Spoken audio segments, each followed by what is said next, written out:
കാലം എന്തൊരരസികനാ. സമയത്തേക്കാൾ വിലയുള്ളതായിട്ട് ഈ ലോകത്ത് വേറെ ഒന്നുമില്ല. അടിമച്ചന്തയിലെ വേശ്യകളുടെയും തെമ്മാടികളുടെയും ഇടയിൽ നിന്ന് വിലപേശി വാങ്ങി പൊന്നാനിക്ക് കപ്പൽ കയറ്റാൻ നിന്ന കച്ചവടക്കാരിൽ നിന്ന് രക്ഷപ്പെട്ട് കൊടും കാട്ടിലൂടെ അലഞ്ഞു തിരിഞ്ഞ് അവസാനം പുഴ കടക്കാൻ വയ്യാണ്ട് ഇവിടെ എത്തിയ പാണൻ ഇപ്പൊ എന്റെ മുന്നിലിരുന്ന് പകിട കളിക്കണമെങ്കിൽ അത് തന്റെ സമയം. എല്ലാം ഭഗവാന്റെ കൃപ. കിടക്കാൻ സ്ഥലവും കഴിക്കാൻ ഭക്ഷണം തന്ന ദൈവത്തിന് നന്ദി. അതൊക്കെ തന്നത് ഞാനല്ലേ, പിന്നെന്തിനാ ദൈവത്തിന് നന്ദി പറയണേ?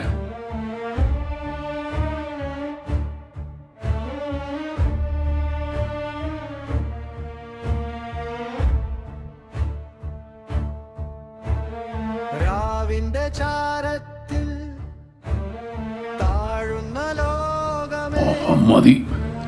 നാഥനായി വാണിടും രാജസർപ്പം പകയേകും കനലുകൾ തെളിയുന്ന നയനത്തിൽ പലകാലം ചതിയാലേ പകിട പലകേലി വേണല്ലോ. ഇനി കളിക്കാണ്ട് എങ്ങനെയാ പോവാ? ഇത് ഭ്രമയുഗ കലിയുഗത്തിന്റെ ഒരു അപഭ്രംശം. സഹസ്രാബ്ദം നീണ്ടു നിൽക്കുന്ന ഹിംസയുടെ ഭ്രമയുഗത്തിൽ ദൈവത്തിനെ പൂജിച്ചിട്ട് ഒരു കാര്യമില്ല. അത്തരം ആചാരങ്ങൾക്കൊന്നും ഒരു പ്രസക്തിയില്ല. അവന്റെ പലായനത്തോടെയാണ് ഭ്രമയുഗം ആരംഭിക്കുന്നത്.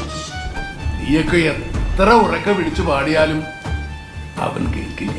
മരണത്തിൻ മണം പേറും നീ ഇനി പാടണ്ട. അധികാരമോഹത്തിൻ വിധിരൂപങ്ങൾ ആടുവാനാളില്ല ആട്ടവിളക്കിൻ ചുവട്ടിൽ ആടിത്തീർത്തിടുന്നു പൊയ് കഥകൾ. അതിരുകൾ മായുന്നു നിധിയും മായുന്നു അടിമതൻ വിലാപം പുതയും മണ്ണിൽ. കരുണ വളരാത്ത കരിപൂണ്ട മുഖങ്ങൾ കണ്ണിൽ അതുകൊണ്ടാണോ അയാളെ കൊന്നത്? അല്ല, ഭ്രമയുഗവും രാവിന്റെ ചാരത്തിൽ താഴുന്ന ലോകമേ നാഥനായി വാണിടും രാജസർപ്പം മറ്റൊരാളുടെ രൂപം കവർന്നെടുത്ത് ആട്ടിൻ തോലണിഞ്ഞ ചെന്നായ. പകയേകും കനലുകൾ തെളിയുന്ന നയനത്തിൽ പലകാലം ചതിയാലേ കെണിമൂടുന്നു.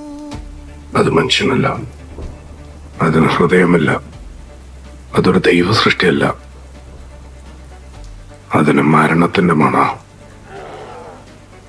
അധികാരത്തിന്റെ ലഹരി നുണങ്ങ് അടുത്തെത്തുന്നവരൊക്കെ അടിമകളാക്കി ഭരിക്കുന്ന ചാത്തനാത്.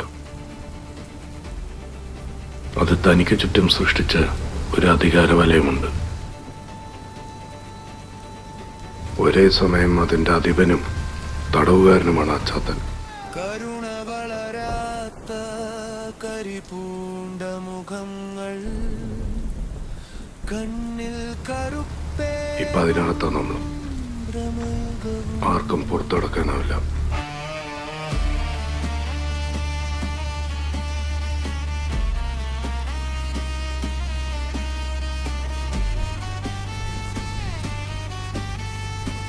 എന്റെ പൂർവികരെ പോലെ ഞാനും നിന്റെ തന്ത്രങ്ങളിൽ വീഴുന്നു കരുതിയോ?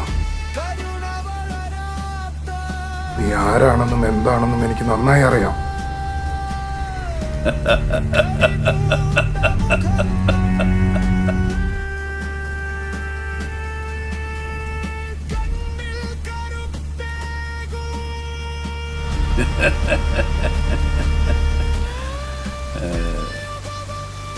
നിനക്ക് 2 തവണ വിധി പണയം വെച്ച് കളിക്കാൻ പറ്റില്ല. എൻ്റെ അർത്ഥശൂന്യമായ ജീവിതം ഒടുവിലിതാ ലക്ഷ്യസ്ഥാനത്തെത്തിയിരിക്കുന്നു.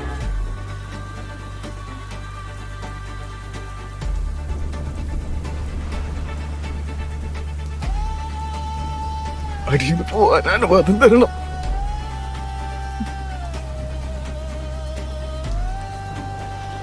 എന്നെ പോവാൻ സമ്മതിക്കണം.